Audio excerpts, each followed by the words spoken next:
দেখছেন কলকাতা টিভি, ভাস্বতী রয়েছে আপনাদের সঙ্গে। শুরু করছি সংবাদ সারাদিন। আর শুরুতে যে খবরের দিকে আমরা নজর রেখেছি সকাল থেকে, কারণ আজ স্বাস্থ্য ভবন থেকে সিজিও কমপ্লেক্স পর্যন্ত মিছিল রয়েছে জুনিয়র চিকিৎসকদের, এবং স্বাস্থ্য ভবনের সামনে থেকে যে ধর্ণা অবস্থান আজ সকাল থেকেই তারা তুলে নিয়েছেন। পাশাপাশি আগামীকাল থেকে কিন্তু তারা জরুরি পরিষেবায় নিজেদের নিযুক্ত করছেন। এই খবরের দিকে আমাদের অবশ্যই নজর থাকবে। তবে নজরে থাকবে জেলায় জেলায় জল যন্ত্রণার ছবিও। খানাকুলে ভয়াবহ বন্যা পরিস্থিতি, ক্রমশ বাড়ছে জলস্তর, রাস্তায় চলছে নৌকো, কয়েকশো গ্রাম জলের তলায়। ত্রাণ শিবিরও জলমগ্ন, জলের তোরে ভেসে গিয়েছে কয়েকটি পাকা বাড়িও। সেই ছবি আপনাদের সামনে তুলে ধরছে এক্সক্লুসিভ। সেই ছবি দেখছেন যে গোটা বাড়িটি ভেঙে জলের তোরে চলে যাচ্ছে।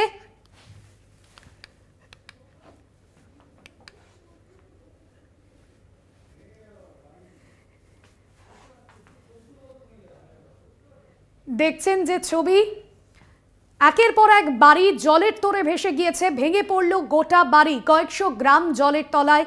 ত্রাণ শিবিরও জলমগ্ন, জলের তোরে ভেসে গিয়েছে কয়েকটি পাকা বাড়িও। দীপাঞ্জন রায় আমাদের প্রতিনিধি রয়েছেন ফোন লাইনে। দীপাঞ্জন, এই মুহূর্তে কি পরিস্থিতি? কারণ খানাকুলে যে ছবি আমরা দেখছি, নদীর জলস্তর বেড়েছে, একটা গোটা পাকা বাড়ি নিমেষের মধ্যে জলের তোরে ভেসে গেল।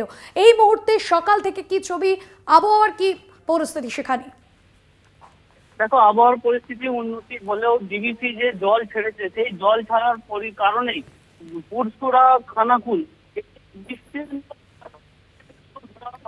জলের তলায় পরিস্থিতি কোনো উন্নতি হচ্ছে না।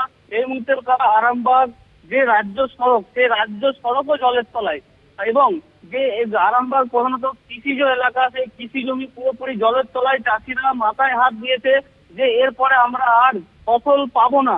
কিন্তু সব থেকে বড় কথা, এই যে ত্রাণ নিয়েও একটা এখানে হাহাকার চলছে। যেহেতু গ্রামের পর গ্রাম জলের তলায়, সেখানে সরকারি প্রশাসনিক কর্তারাও ত্রাণ দিতে হিমশিম খাচ্ছে। কারণ একদিকে যখন ত্রাণ দিচ্ছে, অন্যদিকে ত্রাণের জন্য হাহাকার। কোথাও কোথাও ত্রাণকে নিয়ে বিক্ষোভ চলছে, এবং মুখ্যমন্ত্রী এসেছিলেন যে বলে গেছে যাতে যারা বন্যা দুর্গত তাদের কোন রকম ত্রাণ নিয়ে কোনো দলাদলি যেন না হয়, প্রত্যেকে যেন ত্রাণ পায়, এবং সরকারি কর্মকর্তাদের বন্যার্তদের পাশে থেকে লড়াই করার জন্য যে নির্দেশ দিয়েছেন। তারপরে হুগলির এসপি, ডিএম থেকে আরম্ভ করে সমস্ত প্রশাসনিক স্তরের কর্তারা বন্যা দুর্গতদের সাহায্যে এগিয়ে গেছেন। এও বলে রাখি যে বন্যা পরিস্থিতি এখন পুরোপুরি কন্ট্রোলের বাইরে। তাই মুখ্যমন্ত্রী বলেছেন এই ম্যানমেড বন্যা, যদি রাজ্যের সঙ্গে পরিকল্পনা করে জল ছাড়া হতো তাহলে এই পরিস্থিতির সম্মুখীন হতে হতো না। তবে প্রশাসনিক কর্তারা চেষ্টা চালিয়ে যাচ্ছে কিভাবে এই বন্যা মোকাবিলা করা যায়। তো গতকালকেই প্রিন্সিপাল সেক্রেটারি এসেছিলেন আরামবাগে, সেখানে বন্যা পরিস্থিতি কিভাবে মোকাবিলা করবে তাই নিয়ে একটা জরুরি বৈঠক হয়, এবং তারপরে আজকে সকাল থেকেই প্রশাসনিক কর্তারা এলাকায় এলাকায় গিয়ে বন্যা পরিস্থিতি খতিয়ে দেখতে এবং ত্রাণ যাতে সবাই পায় তার জন্য চেষ্টা চালিয়ে যাচ্ছে। একদমই ধন্যবাদ জানাবো। দীপাঞ্জন রায় আমাদের প্রতিনিধি ছিলেন ফোন লাইনে।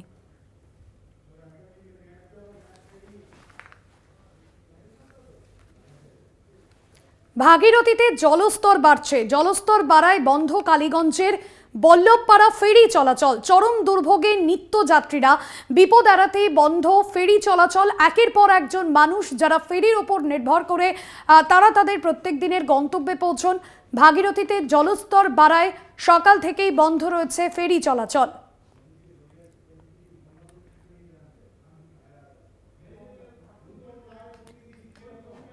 রূপম রায় আমাদের প্রতিনিধি রয়েছেন ফোন লাইনে। রূপম, এই মুহূর্তে সেখানে কি পরিস্থিতি? ফেরি পরিষেবা কবে স্বাভাবিক হবে কি জানা যাচ্ছে?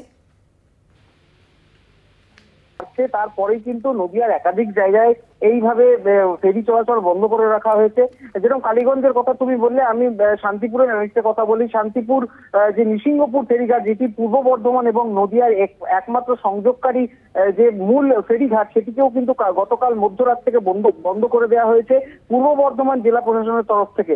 তবে এই যে ঘাট বন্ধ করে দেওয়া আছে তার একটাই কারণ, জলস্ফীতি অনেকটাই, জল বেড়ে গেছে, বিভিন্ন জায়গায় জল পৌঁছেছে বিভিন্ন বাড়িতে এবং চাষের জমিতে, এবং এই ফেরি ফেরি চলাচল বন্ধ অনির্দিষ্টকালের জন্য করে দিয়েছে পূর্ব বর্ধমান জেলা প্রশাসন। তবে এই ঘটনার পরে কিন্তু অসুবিধায় পড়েছে নিত্যযাত্রী, রোগী এবং স্কুল কলেজের ছাত্রছাত্রীরা। তার কারণ নদিয়া থেকে বেশ কিছু সংখ্যক মানুষ তারা হাসপাতালে যান, পূর্ব বর্ধমানের কালনাতে, কেউ স্কুলে যান এবং নিত্যযাত্রী যারা চাকরি বাকরি করতে চান তারাও কিন্তু ওপারে যান। সেই ক্ষেত্রে যখন পুরোপুরি বন্ধ করে দেওয়া হয়েছে তাতে করে তারা যথেষ্টই অসুবিধার সম্মুখীন হচ্ছেন এবং দিশেহারা হচ্ছেন। তবে নদিয়া জেলা প্রশাসনের তরফে এখনো পর্যন্ত শান্তিপুরের যিনি বিডিও রয়েছেন সন্দীপ ঘোষ এলাকা তদারকি করে গেছেন সকালবেলায়, এবং তার সাথে সাথে হরিপুর অঞ্চলের প্রধান অর্থাৎ এই যে ফেরিঘাট যে পঞ্চায়েতের মধ্যে পড়ে তিনিও তদারকি করছেন এবং এবং জেলা প্রশাসনকে জানানোর চেষ্টা করছেন যে দ্রুত যদি আপৎকালীন পরিষেবা চালু রাখা যায় বলে তিনি যথেষ্ট চেষ্টা করছেন। ভাস্বতী, ধন্যবাদ জানাবো। রূপম রায় আমাদের প্রতিনিধি ছিলেন ফোন লাইনে। যে ছবি আপনাদের সামনে তুলে ধরছি, ভাগীরথীতে জলস্তর বাড়ায় ফেরি চলাচল বন্ধ রয়েছে। কালীগঞ্জের বল্লভপাড়া ফেরি চলাচল বন্ধ, চরম দুর্ভোগের শিকার নিত্যযাত্রীরা। বিপদ এড়াতেই বন্ধ ফেরি চলাচল, সেই ছবি আপনাদের সামনে তুলে ধরলাম। সন্তু রয়েছেন আমাদের প্রতিনিধি ফোন লাইনে। সন্তু, ফেরি চলাচল কবে স্বাভাবিক হবে কিছু কি জানা গিয়েছে? দেখো ভাস্বতী, কয়েকদিনের নিম্নচাপের বৃষ্টি এবং জলাধারের জল ছাড়ার কারণে যেভাবে জলস্তর ভাগীরথী নদীতে বাড়ছে, ঠিক সেই কারণেই কিন্তু আজকে থেকে সকাল থেকে কিন্তু ফেরি চলাচল সম্পূর্ণভাবে বন্ধ। কবে থেকে ফেরি চলাচল চালু হবে তা কিন্তু এখনো ভাবে স্পষ্ট করেনি প্রশাসনের পক্ষ থেকে। তার কারণ জলস্তর প্রতিনিয়ত বাড়ছে এবং বিপদ সীমার মধ্যে দিয়ে চলছে নদী, যে কারণেই কিন্তু এই ফেরি চলাচল বন্ধ করে। জনসাধারণ যারা এই যে ফেরিঘাট বল্লভপাড়া যে ফেরিঘাট, এই ফেরিঘাট দিয়ে কাটোয়াতে অসংখ্য মানুষ কিন্তু প্রতিদিন যাতায়াত করে, প্রচুর চাষিরা যাতায়াত করে, সমস্যায় করেছেন, কিন্তু তারপরেও প্রশাসনের পক্ষ থেকে জানানো হয়নি। তার একমাত্র কারণ বিপদ সীমার মধ্যে নদী, কখন কোন বিপদ ঘটে যেতে পারে আগাম সতর্কতার কারণে কিন্তু এই ফেরিঘাট বন্ধ করা হয়েছে। এখনো পর্যন্ত প্রশাসনের পক্ষ থেকে কোনো রকম নির্দেশিকা আসেনি, যে কারণে ফেরি চলাচল বন্ধ রয়েছে। তবে কবে ফেরি চলাচল, কখন ফেরি চলাচল স্বাভাবিক হবে তা সেই দিকে কিন্তু তাকিয়ে রয়েছে প্রশাসন, সমস্ত মানুষ এবং ফেরি ইজারাদাররা। ভাস্বতী, ধন্যবাদ সন্তু।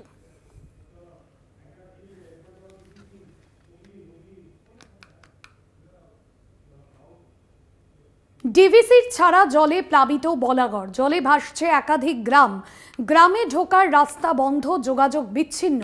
প্লাবিত এলাকার মানুষদের বিভিন্ন স্কুলে স্থানান্তর করা হয়েছে। দেবেশ চক্রবর্তী প্রতিনিধি রয়েছেন ফোন লাইনে। দেবেশ, কি পরিস্থিতি সেখানকার? যদি তোমাকে জানিয়ে রাখি, ডিভিসি ছাড়া জলে প্লাবিত হয়েছে হুগলি জেলার বলাগড় ব্লকের নদীর তীরবর্তী চর খয়ামারি, মিলনগড়, চাঁদরা কলোনি সহ বেশ কয়েকটি গ্রাম, এবং সেখানে বাড়িঘর একদমই জলে প্লাবিত হয়েছে এবং সেখানকার যারা লোকজন তাদেরকে প্রশাসন সেখান থেকে নিয়ে পার্শ্ববর্তী যে স্কুলগুলো আছে সেখানে রাখা হয়েছে এবং তাদের পর্যাপ্ত দেখাশোনা করা হচ্ছে যাতে কোনো রকম খাবারের কোনো সমস্যা না হয়, সেই দিকে নজর রেখে প্রশাসন রেখেছে নজর। এবং সব থেকে ব্যাপার হচ্ছে এই যে পার্শ্ববর্তী নদীয়া মানে অর্থাৎ চাকদা সঙ্গে একটা যোগাযোগ ব্যবস্থা ছিল এবং সেই যোগাযোগ ব্যবস্থাও বিচ্ছিন্ন, কারণ ফেরি চলাচল বন্ধ। এবং যে রাস্তার উপরে যাবে সেখানে একটা কংক্রিটের ব্রিজ ছিল, সেই ব্রিজটিও বর্তমানে ভেঙে গেছে। প্রশাসনের তরফ থেকে সেখানে যাওয়া হয়েছে এবং সেটা যত তাড়াতাড়ি সম্ভব সেই ব্রিজটি সাময়িকভাবে তৈরি করে দেওয়ার জন্য বলা হয়েছে এবং ব্রিজটি যতক্ষণ তৈরি না হচ্ছে ততক্ষণ যোগাযোগ এভাবে বিচ্ছিন্ন থাকবে এবং সমস্যা করছে সাধারণ মানুষ। শাশ্বতী, ধন্যবাদ দেবেশ।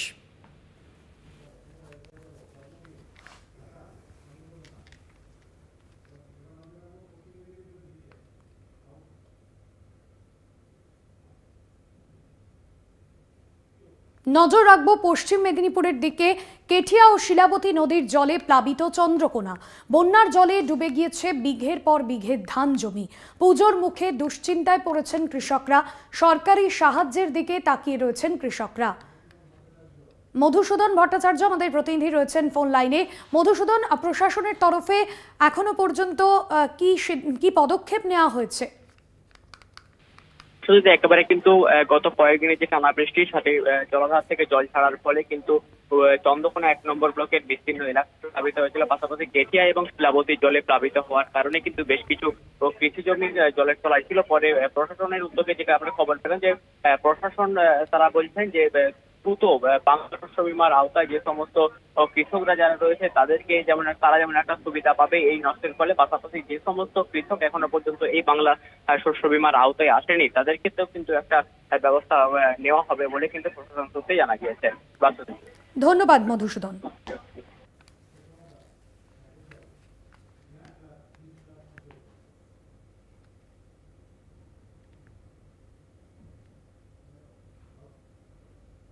নিম্নচাপের বৃষ্টি থামলেও জল ছাড়া অব্যাহত, প্লাবিত একাধিক জেলা, জলের তলায় গ্রামের পর গ্রাম, বিপর্যস্ত জনজীবন, ভয়াবহ বন্যা পরিস্থিতি মোকাবিলায় ইতিমধ্যেই জেলায় জেলায় তৎপর প্রশাসন।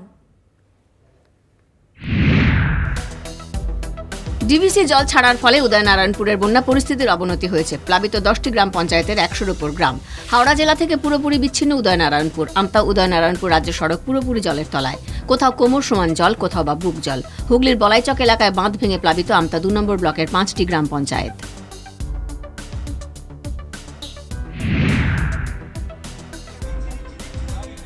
ঘাটাল ব্লকের প্রতাপপুর গয়লাপাড়া শিলাবতী নদীর বাঁধ ভেঙে বিপত্তি। 2টি পাকা বাড়ি সহ বেশ কয়েকটি বাড়ি বসে ও হেলে গিয়েছে। বাড়ি ছেড়ে অন্যত্র আশ্রয় দুর্গতরা। দ্রুত প্রশাসনের হস্তক্ষেপের দাবি। বন্যা কবলিত ঘাটালের বিস্তীর্ণ এলাকা, প্রায় 5 কিলোমিটার দূর থেকে স্পিড বোটের মাধ্যমে নবজাতক শিশু ও গর্ভবতী মহিলাদের উদ্ধার করে ঘাটাল হাসপাতালে চিকিৎসার জন্য নিয়ে যাওয়া হয়। পরিষেবা দিচ্ছে সিভিল ডিফেন্স ও ঘাটাল থানার পুলিশ। প্লাবিত ঘাটালের এলাকাগুলিতে শুকনো খাবার, ত্রিপল, ত্রাণ কিট সহ নিত্য প্রয়োজনীয় বিভিন্ন জিনিস বিতরণে জেলা প্রশাসন।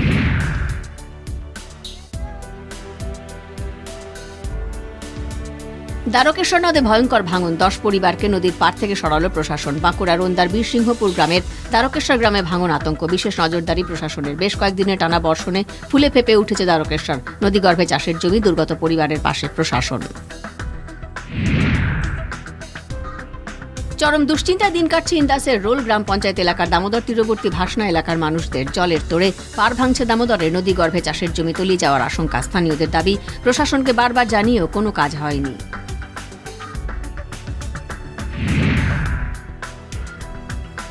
ডিভিসির ছাড়া জলে বন্যা পরিস্থিতি তৈরি হয় সোনামুখীতে। জলের তলায় ফসল, চাষের জমি। সমিতিমানা গ্রামে ঢোকার প্রধান রাস্তা ভেঙে বড় গর্ত তৈরি হয়েছে।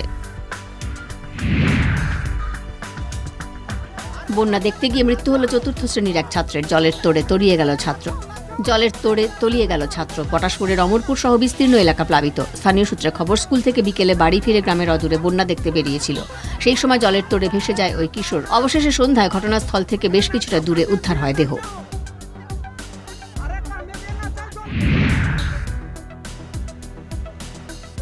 ঝাড়গ্রামের সাঁকরাইল ব্লকের ডুলুং নদীর তীরে অবস্থিত কুবদা, নেগরিয়া, বনপুরা এলাকায় জলের তলায় বিঘের পর বিঘে চাষের ফসল। মাথায় হাত চাষিদের।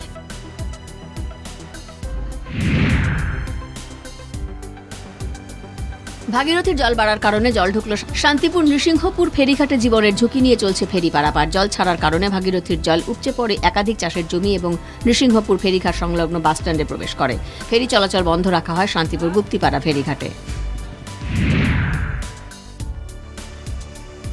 জল ছাড়ার পরিমাণ কমিয়ে 1,05,000 কিউসেক জল ছাড়ল ডিভিসি। বুধবার সকাল থেকে মাইথন ও পাঞ্চের জলাধার থেকে 1,70,000 কিউসেক জল ছেড়েছিল ডিভিসি। কলকাতা টিভি।